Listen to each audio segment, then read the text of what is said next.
Society has sold you a dangerous lie about what an empath is. You were told that highly sensitive people are fragile, accommodating, destined to be perpetual healers for broken souls who never heal in return. That your sensitivity is weakness, your depth a target, your only role to absorb, forgive, and bleed quietly while others take. But Carl Jung understood a darker, far more formidable reality. When a deeply empathetic person is pushed to the absolute limit, they do not break. They integrate. They awaken a dormant psychological architecture that is chillingly cold, fiercely observant, and utterly untouchable. Today, we decode the dark side of the empath, and why a fully integrated, sensitive mind is the most unsettling presence a manipulator will ever encounter. You feel it stirring as I speak, that cold, quiet observer who watches those who hurt you and feels nothing anymore. You were taught this part of you is a betrayal, that noticing manipulation makes you cynical, that indifference towards someone who drained you makes you bad. This is the foundational lie. The most damaging instruction ever installed in the highly sensitive person is that warmth must be unconditional. Empathy must have no off switch, and accessing your own darkness, the ability to look at someone and decide they no longer deserve your light, is a moral failure. It is not. It is the missing half of you. The algorithm did not bring you here. Your exhaustion did. The thousand small moments of being the bigger person while being made smaller. That weight pulls toward truth. The next version of you cannot be born until you cross this threshold. One does not become enlightened by imagining figures of light, but by making the darkness conscious. Carl Jung. What Jung is telling you is that the enlightened empath is not the one radiating endless light, that empath is burned out, hollow, their nervous system shredded from absorbing everyone's toxicity. The true power of Jungian psychology is the recognition that wholeness requires both halves, light and shadow, warmth and ice, compassion and verdict.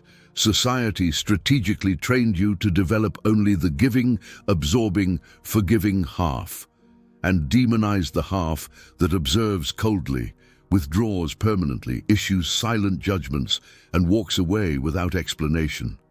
Ask yourself why. Who benefits from an empath who cannot say no? The system that trained you valued your usefulness, not your well-being. Right now, you are beginning to understand the difference. There is a final law of shadow integration that produces the version of you narcissists instinctively fear. We will get there. But first, you must see something you have been avoiding for years. Here is what I will give you. Not healing. You've had enough healing without integration, which is just more absorption. I will give you the architecture of the dark empath, the psychological self-protection framework hidden in Jung's most uncomfortable teachings. You will leave with the permission you've waited a lifetime to receive, to withhold your warmth, to watch consequences unfold without intervening, to be cold toward those who earned it. You will understand why your empathy was never a sponge, but a radar. You will recognize the exact moment your shadow first tried to wake and why you suppressed it. And you will receive the final boundary, the one that makes the highly sensitive person psychologically indestructible. By the end, the question that has haunted you for years will have its answer. Whether it is okay to stop caring, whether feeling nothing for those who hurt you makes you a bad person, the answer will not be what your conditioning expects.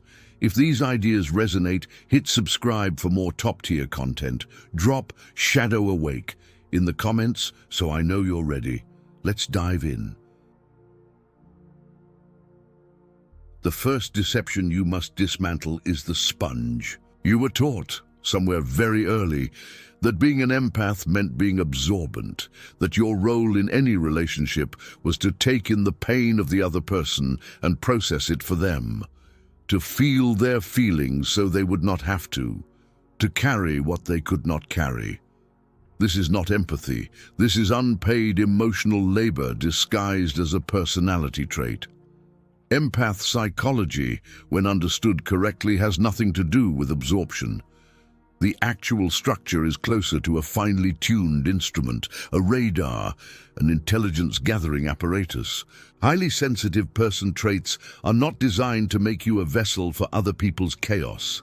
They are designed to give you superior perception. You see micro-expressions others miss. You hear the second meaning beneath someone's words. You feel the dissonance between what a person says and what they actually intend. This is reconnaissance, not residence. The narcissist's biggest miscalculation, the error they make every single time, is mistaking your patience for blindness. They believe that because you did not react, you did not see. They confuse your silence for confusion. They look at your continued presence and assume you have been deceived. You have not been deceived. You have been gathering. Every inconsistency, every small cruelty, every moment they revealed themselves and assumed it would be forgotten. You stored it. Your psyche has been building a case file, and one day, without warning to them, that file closes. Think about the last person who depleted you. Not the dramatic ones, the quiet ones. The friend who only called when they needed something. The family member whose every interaction left you feeling smaller. The partner who never quite gave back what you gave. Now ask yourself honestly, did you not see it? Did you not know, somewhere beneath the surface, exactly what was happening? Of course you did. You knew within the first 3 months. You knew within the first 3 weeks. Your empath radar gave you the data immediately, and then you ignored it. Because somewhere along the way, you were taught that perceiving someone clearly and choosing to withdraw was unkind. That the moral move was to keep giving people chances long after they had demonstrated who they were. This is the shame I need you to look at directly. The shame of having known. Because here is the truth that will sting briefly before it liberates you. You were not used because you could not see. You were used because you saw and stayed. The most uncomfortable insight in empath psychology, explained correctly, is that the empath's suffering is rarely about the manipulator. It is about the empath's relationship with their own perception. You betrayed your own knowing, over and over again. And every time you did, a small part of you went underground. That part is what we are about to bring back up. That part is your shadow. And it is not your enemy. It is the most loyal protector you have ever had, exiled for crimes it did not commit. There is a version of you that you have met only in flashes, a version that does not negotiate, a version that does not explain, a version that looks at someone who has hurt you and feels a clean, quiet nothing. You have probably met this version of yourself 2 or 3 times in your entire life. Each time it appeared, you were terrified of it. You wondered if you were becoming cold. You wondered if something was wrong with you. You buried that version as quickly as you could. That version is the architect Carl Jung was pointing to when he described the shadow. Not as evil, not as the bad part of you, but as the part of your psyche that contains every trait you were taught was unacceptable in a sensitive person. Coldness, indifference, strategic silence, the willingness to let someone fail without saving them, the capacity to walk away from a relationship without one final conversation. These traits are not flaws in the empath. They are the missing structural beams that hold the empath upright. Without them, you collapse under the weight of everyone else's needs. With them, you become something narcissists and energy vampires cannot process.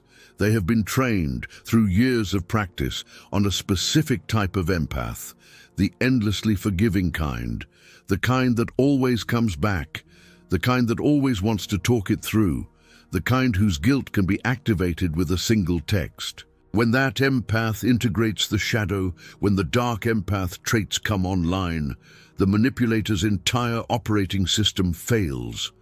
They keep pressing the buttons that used to work, the guilt button, the pity button, the shared history button.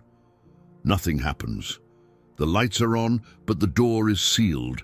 They cannot understand what they are looking at, because they have never encountered a fully integrated, sensitive mind before. This is the dark side of the empath, and it is not dark in the way you fear. It is dark in the way deep water is dark, not malicious, just unreachable from the surface. Carl Jung's shadow integration is the process by which you stop fragmenting yourself into the acceptable parts and the hidden parts. You allow the cold observer to sit beside the warm healer. You allow the quiet judge to share the same body as the open heart. And something extraordinary happens when these two finally meet. Your empathy stops bleeding. It starts targeting. You no longer feel everyone equally. You feel selectively, surgically, deliberately. The people who have earned your depth receive your depth. The people who have not receive nothing. Not cruelty, not revenge, just absence. A clean, complete absence of access to you. Sit with how unfamiliar that sounds. How almost forbidden, the voice in you that immediately rises to argue, but what if they really needed help? What if I am being harsh? What if they change? That voice is not your conscience. That voice is the conditioning. The conscience is quieter. The conscience is the one that has been screaming at you for years, that you are giving yourself away to people who do not value what they are receiving. Listen to the right voice. The one beneath the noise. It has been waiting a long time for you to hear it. And it is about to tell you something that will reorient everything you thought you understood about being highly sensitive. There is a moment that comes for every empath who has been pushed too far. It is not the moment you expect. It is not the explosion. It is not the screaming match. It is not the dramatic confrontation where you finally tell them everything you have been holding in. Those moments are the warnings. Those are the empath still trying to be heard.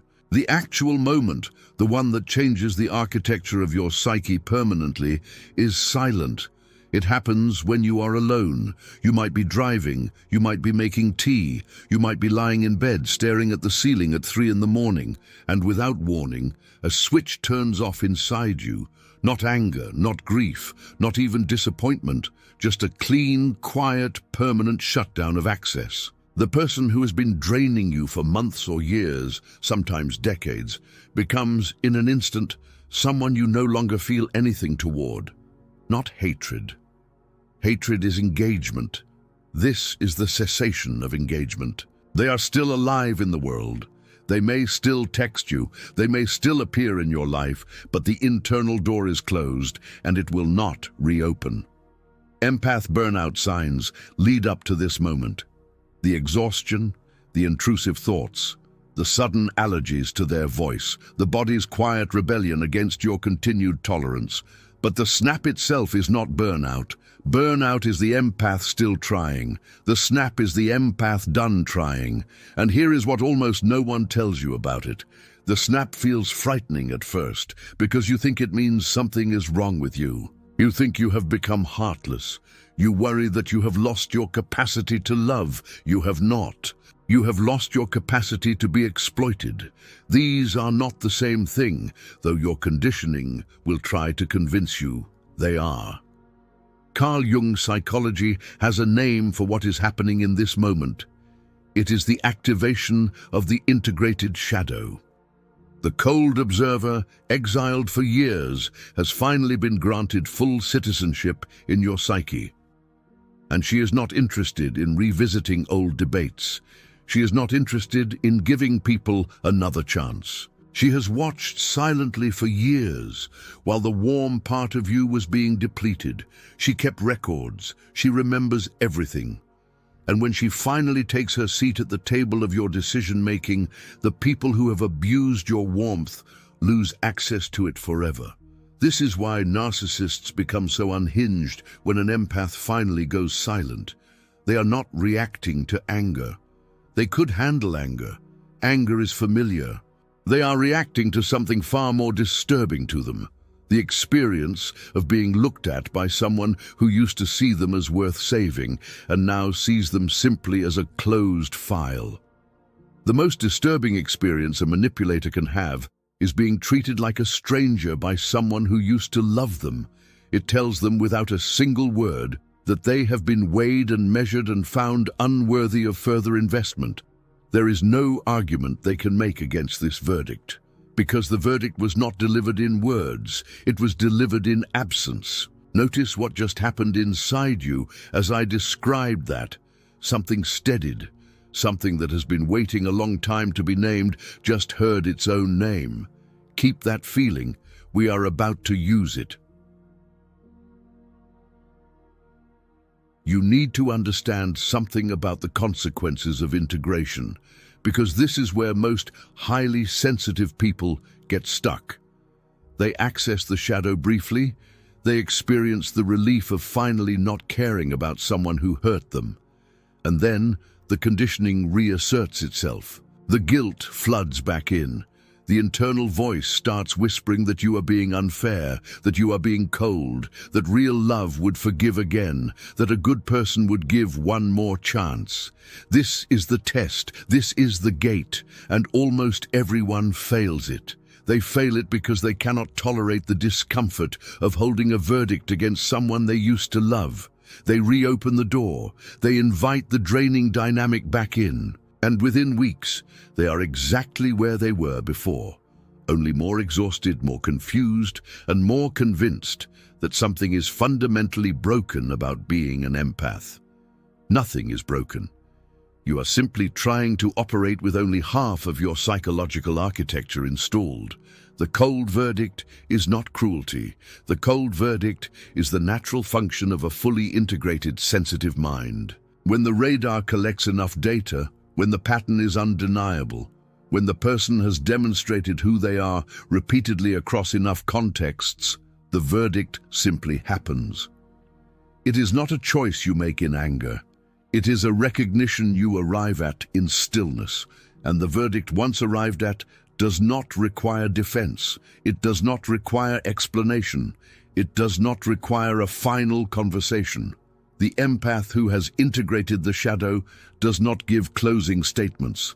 They simply close. Here is what no one will tell you about psychological self-protection at this level. The closing is not for the other person. The closing is for you.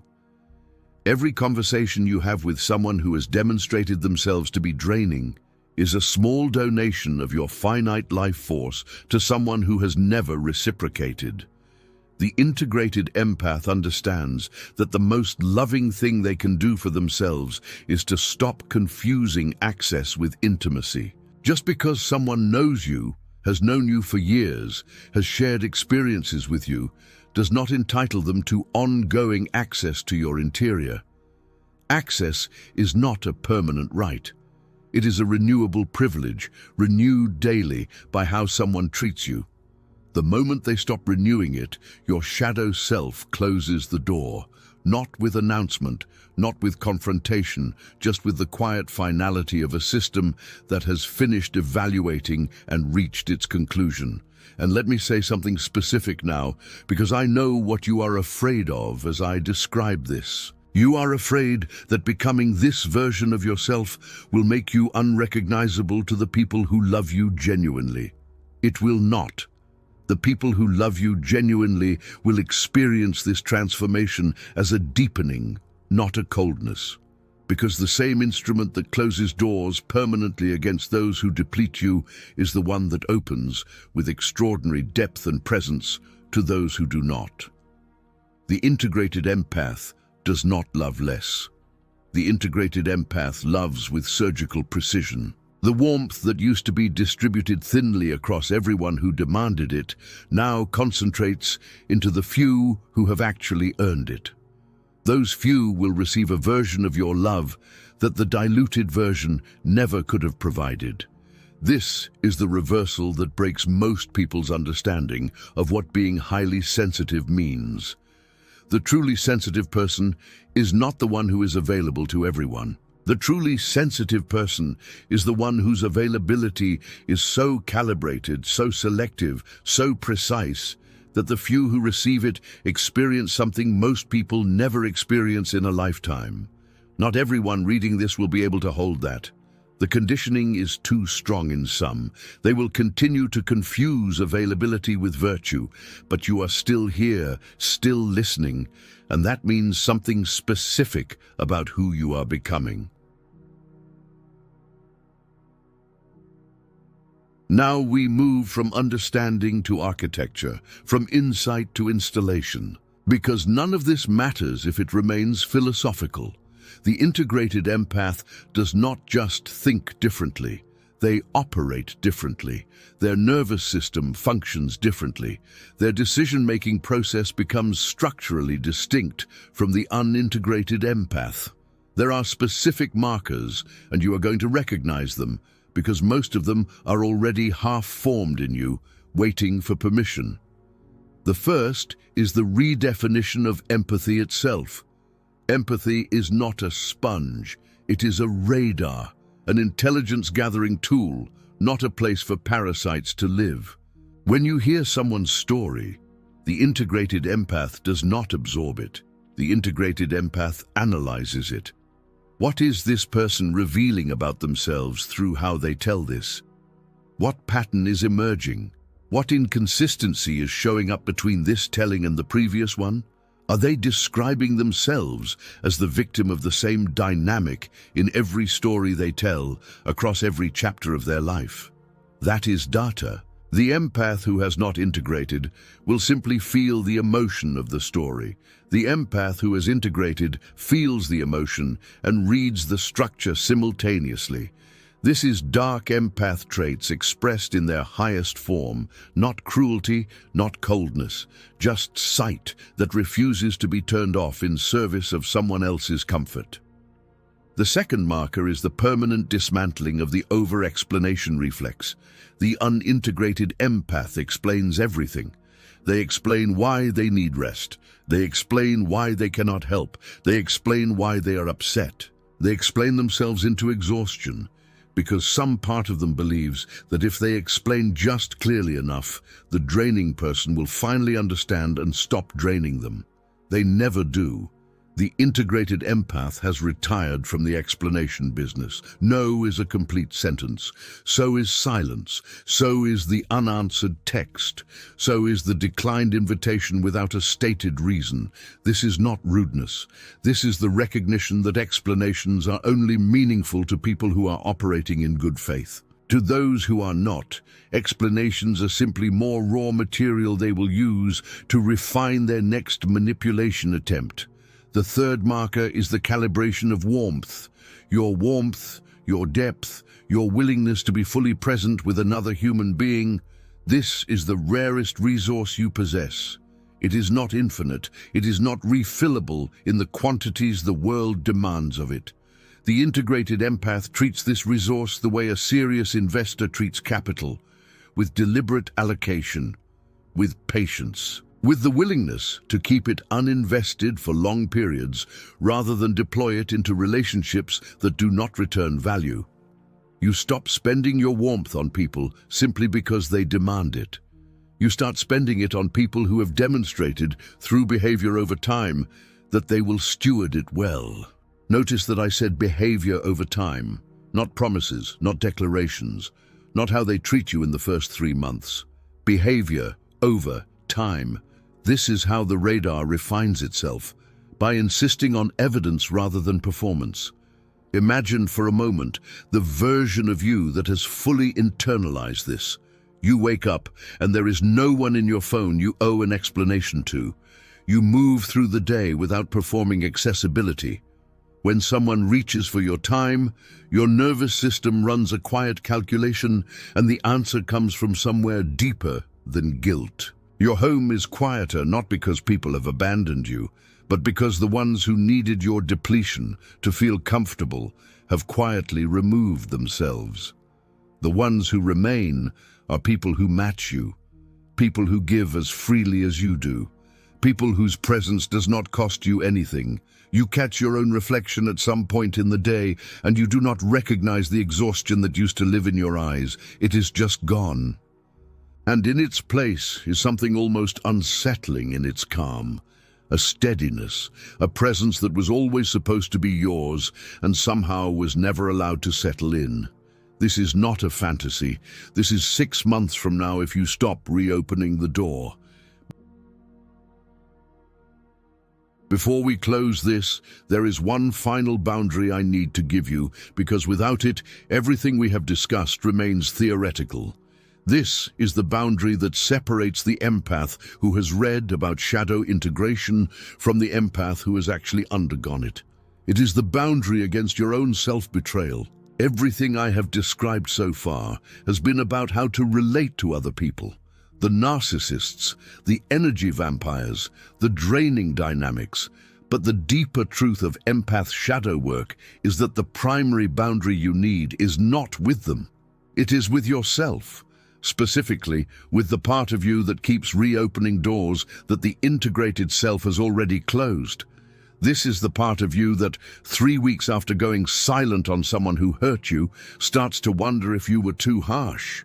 This is the part of you that scrolls through old messages and finds yourself softening. This is the part of you that hears, through a mutual contact, that the person is going through a hard time and feels the old pull to reach out. This part of you is not your higher self. This part of you is the conditioning, the voice that was installed in you to keep you available to people who do not deserve your availability. And the final boundary, the one that makes you psychologically indestructible, is the boundary against listening to that voice ever again. You have to make a decision once that will free you for the rest of your life. You have to decide that the version of you that closed the door is wiser than the version of you that wants to reopen it. The integrated shadow does not act in moments of emotional weakness. The integrated shadow saw clearly, weighed thoroughly, and concluded definitively. The version of you that wants to reach out in 3 weeks is not seeing more clearly than the version of you that decided to stop. She is seeing less clearly. She is operating from the residue of guilt, not from new information. New information would be different. New information, meaning genuine, sustained behavioral evidence that the person has fundamentally changed across enough time and enough context to suggest the change is real. That would warrant reconsideration. But that is almost never what is happening. What is happening is that loneliness is dressing itself up as compassion. Guilt is dressing itself up as forgiveness. And the unintegrated voice is using moral language to disguise its actual goal, which is to put you back in the dynamic that depleted you. Recognize this voice when it speaks. Thank it for its concern. Do not obey it. The verdict that was reached in stillness is the verdict that stands. This is what it means to become someone a manipulator cannot reach, not because you built higher walls, but because you stopped letting yourself unlock the door from the inside. Now you understand what Carl Jung was actually pointing toward all those years ago, when he said that one does not become enlightened by imagining figures of light, but by making the darkness conscious. He was not speaking metaphorically. He was giving you, specifically you, the highly sensitive person who has been bleeding into the world for years, the only instruction that could ever save you. Your enlightenment was never going to come from being more loving, more patient, more understanding, more forgiving. Those qualities, deployed without their counterparts, do not produce enlightenment. They produce depletion, dressed up as virtue. Your enlightenment was always going to come from the integration of the part of you that you have been taught to fear, the cold observer, the quiet judge, the closer of doors. Not because these are dark qualities, but because they are the structural complement to the qualities you have overdeveloped. The tree that grows toward heaven must have roots that reach into the underworld. The empath who reaches toward depth must integrate the shadow that holds them upright. This was never a video about becoming colder. This was a video about becoming whole. And the whole empath, the integrated empath, the dark empath in Jung's actual sense of the term, is not someone the world should fear. She is someone the world should respect, because she sees everything, feels everything, knows everything, and then makes deliberate, sovereign decisions about where to deploy her presence based on what she has seen, felt, and known. She is not a target anymore. She is a force, and the manipulators who used to circle her like vultures now sense at some preverbal level that this woman cannot be reached. They move on to easier prey, and she watches them go with the same clean, quiet nothing she now feels toward everyone who has not earned a different feeling. Picture yourself a year from now. There is a conversation happening across a room. Someone is testing the version of charm that used to work on you. You feel the old pattern emerge, the flattery, the slight pressure, the manufactured connection, and something in you does not even rise to meet it. You observe it the way you would observe weather, without absorption, without engagement, without the old reflex to perform receptivity. You finish your sentence with the person you are already speaking to, and you turn your attention away with a grace that feels almost involuntary. The person testing you feels it before they understand it. They walk away slightly disoriented, not knowing what just happened, only that something they expected to work did not work, and that the person they tried it on did not even seem to register the attempt. This is the experience the world begins to have of you, not coldness, not cruelty, just an unreachability that gets read as quiet authority. People who matter will be drawn to it. People who needed your depletion will quietly disappear from your life. You will not have to do anything for this to happen. The integration alone will produce it. Your presence will begin doing work that your effort used to have to do. This is what the integrated empath looks like from the outside. From the inside, it just feels like finally being home in your own psyche after a long time away. So if you have been waiting for permission, this is it. Permission to close the door. Permission to stop explaining. Permission to feel nothing for people who have earned your nothing. Permission to deploy your warmth surgically, with precision, with intention, with the full understanding that it is the rarest resource you possess and was never meant to be given to anyone who asked. The voice that has been telling you for years that this would make you a bad person is not your conscience, it is the conditioning. And today, in this exact moment, you are doing what Jung asked you to do all those years ago. You are making the darkness conscious, not to use it against anyone, but to finally have access to all of yourself. If this content has reached the part of you that has been waiting for it, subscribe. This channel does not exist for casual viewers. It exists for the highly sensitive, the deeply observant, the ones who have been told their whole lives that their depth was too much and have finally decided it was never too much. It was just deployed to the wrong people.